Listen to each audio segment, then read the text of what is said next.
इस मामले में फायर डिपार्टमेंट पर भी गंभीर सवाल उठ रहे हैं क्योंकि पुलिस और फायर डिपार्टमेंट की टीम 20 मिनट के बाद मौके पर तो पहुंच गई थी, लेकिन कुछ कर नहीं सकी। न उनके पास संसाधन थे, न उन्हें तैरना आता था। अब खुलासा हुआ है कि जुलाई 2023 में ही एक नोटिस जारी कर सभी दमकल कर्मियों को 1 महीने के अंदर तैराकी सीखने का नोटिस दिया गया था, लेकिन 1 महीना तो छोड़िए, 2.5 साल में भी दमकल कर्मी तैरना नहीं सीख पाए। अगर उनमें से किसी को भी तैरना आता तो आज युवराज हमारे बीच में होता। रिपोर्ट देखिए।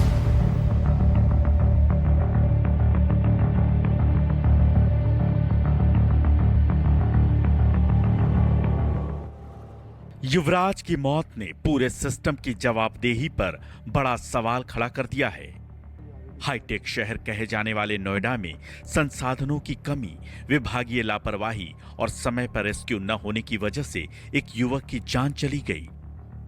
लेकिन सबसे हैरान करने वाली बात यह है कि घटना के बाद भी जिम्मेदार विभाग और अधिकारी एक दूसरे पर जिम्मेदारी टालते रहे।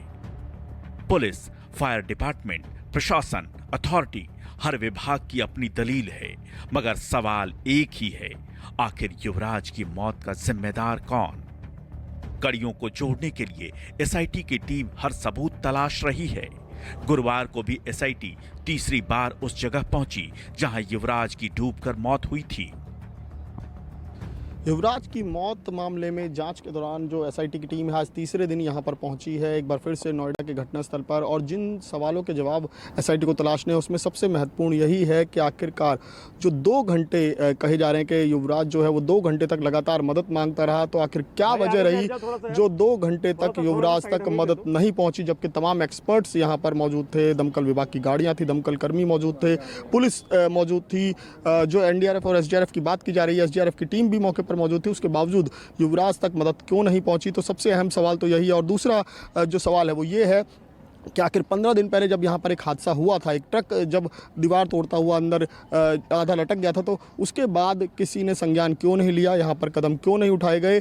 और जब ये इस दौरान, क्योंकि नोएडा में काफ़ी कोहरा भी रहता है, तो ऐसे में हादसों का डर बना रहता है, उसके बावजूद भी इस तरह की लापरवाही कैसे हुई? तो ये तमाम चीज़ें हैं जिसके जवाब जो एसआईटी फिलहाल लगातार तलाश रही है। और आज तीसरा दिन है जब यहाँ पर जो है एसआईटी की टीम एक बार फिर से जांच के लिए पहुंची है, और 2 दिन के बाद इन्हें रिपोर्ट जो है वो शासन को सौंपनी है, क्योंकि 5 दिन का समय जो है वो सुनिश्चित किया गया था कि 5 दिन के अंदर ये 3 सदस्य जो एसआईटी है वो अपनी रिपोर्ट जो है वो सरकार को सौंपेगी। फॉरेंसिक टीम भी मौके पर पहुंची और घटनास्थल का बारीकी से निरीक्षण किया। फॉरेंसिक विशेषज्ञों और पुलिस अधिकारियों ने पूरे इलाके को घेर कर जांच की और घटनास्थल को इंच बाय इंच नापा।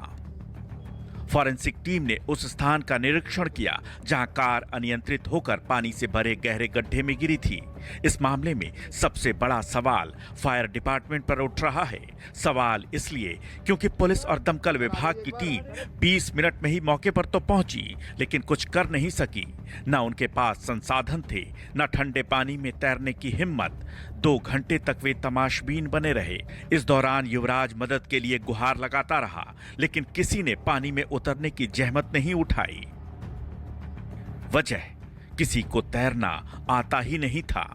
सोचिए, यह हाल उस विभाग का है जिस पर किसी भी आपात स्थिति में लोगों की जान बचाने की जिम्मेदारी है। लेकिन इससे भी ज्यादा चौंकाने वाली बात यह है कि करीब 2.5 साल पहले ही दमकल विभाग के सभी कर्मचारियों को 1 महीने के अंदर तैराकी सीखने का नोटिस दिया गया था। नोएडा में जो सेक्टर 150 में जो हादसा हुआ, उस हादसे के बाद जब युवराज मेहता को बचाया नहीं जा सका, तो इसके बाद दमकल विभाग पर इस तरह के सवाल उठ रहे थे कि आखिरकार उन्होंने तैर कर पानी में उतर कर क्यों युवराज मेहता की जान नहीं बचाई। तो दबे स्वरों में दमकल कर्मियों का ये भी कहना था कि उनमें से किसी को तैराकी नहीं आती थी।